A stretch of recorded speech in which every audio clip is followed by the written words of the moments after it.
నా పేరు కత్తి చెన్నకేశవ నాయుడు, అఖిల భారత కాపు జేఏసీ జనరల్ సెక్రటరీని. ఈరోజు ఇక్కడ సమావేశం జరగటం చాలా సంతోషంగా ఉంది. మెయిన్ ఎజెండా ఏంటంటే కాపుల సమస్యల గురించి.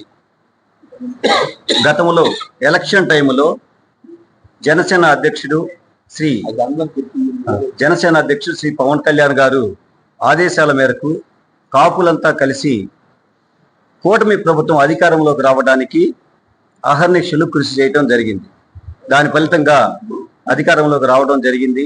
అధికారంలోకి వచ్చిన తర్వాత కాపుల సమస్యలు పట్టించుకోవటం లేదు అనే పదము రాష్ట్రం మొత్తం కూడా ప్రతి కాపులోనూ ఆ భావన ఉన్నది.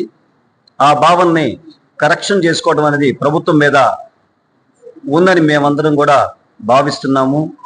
ఈ సమావేశంలో కొన్ని తీర్మానాలు చేయడం జరిగింది. వాటిలో ముఖ్యమైనది కాపు భవనాలను నిర్మించి రాష్ట్రం మొత్తం కూడా మెయిన్ జిల్లాల్లో కాపు భవనాలను నిర్మించి వాటి నిర్వహణ బాధ్యత అక్కడ సంబంధించిన కాపు సంఘాలకు అప్పజెప్పుట.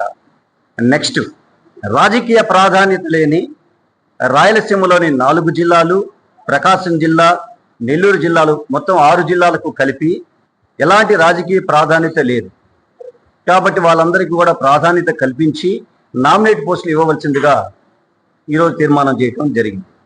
అలాగే కాపు ఉద్యోగులపై జరుగుతున్న అనేక రకమైన వేధింపులు, బదిలీలు అడ్డుకట్ట వేయవలసిందిగా కోరుచున్నాం.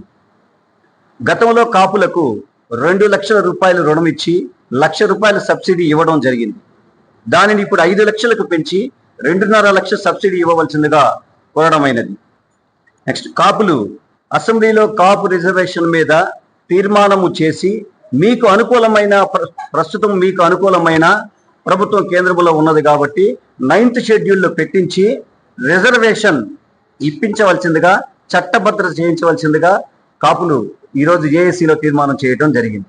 అలాగే తిరుమలలో కాపు భవనాలకు సంబంధించిన స్థలమును కేటాయించవలేము. ప్రస్తుతము మా సమస్యలు పట్టించుకోకపోతే రాష్ట్ర వ్యాప్తముగా కాపులందరము కలిసి సంఘటితము చేసి ఉద్యమాలకు బాట పట్టేందుకు మాకు అవకాశము కల్పించకుండా కాపుల సమస్యలను తీర్చుతారని ఈ సభాముఖంగా కాపు జేఏసీలో తీర్మానం చేయడం జరిగింది. అలాగే కాపు కార్పొరేషన్ ఎండి గారిని, మా కన్వీనర్లు చెప్పినట్టు, కాపు కార్పొరేషన్ ఎండి గారిని కాపు కులానికి సంబంధించిన అతన్ని నియమిస్తే దానికి సంబంధించిన కార్పొరేషన్ నిధులు సక్రమముగా మా కాపులకు అందుతాయని మేమందరం భావిస్తూ ఒక తీర్మానం చేసుకోవడం జరిగింది. గత ప్రభుత్వంలో కాపు కార్పొరేషన్ కు ఎలాంటి నిధులు ఇవ్వలేదు. ప్రస్తుతం ఈ ప్రభుత్వం ఏర్పడిన వెంటనే ఇప్పటి వరకు కూడా ఎలాంటి నిధులు కేటాయించలేదు. కారణం ఏంటంటే చైర్మన్ గారిని అలాట్ చేశారే కానీ ఆయన ప్రమాణ స్వీకారం జరగలేదు. ఆయనతో పాటు కాపు కార్పొరేషన్ సంబంధించిన డైరెక్టర్లను కూడా ఇమీడియట్లీగా వెయ్యవలసిందిగా తీర్మానం చేయడం జరిగింది.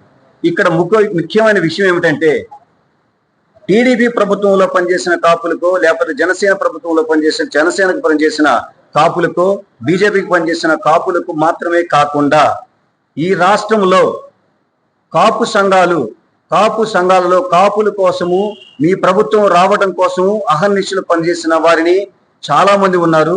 వాళ్ళలో ముఖ్యమైన వారిని తీసుకొని వాళ్ళందరికీ కూడా నామినేట్ పోస్టులు ఇవ్వవలసిందిగా ఈ సభాముఖంగా ఈ జేఏసీ తీర్మానం చేయడం జరిగింది.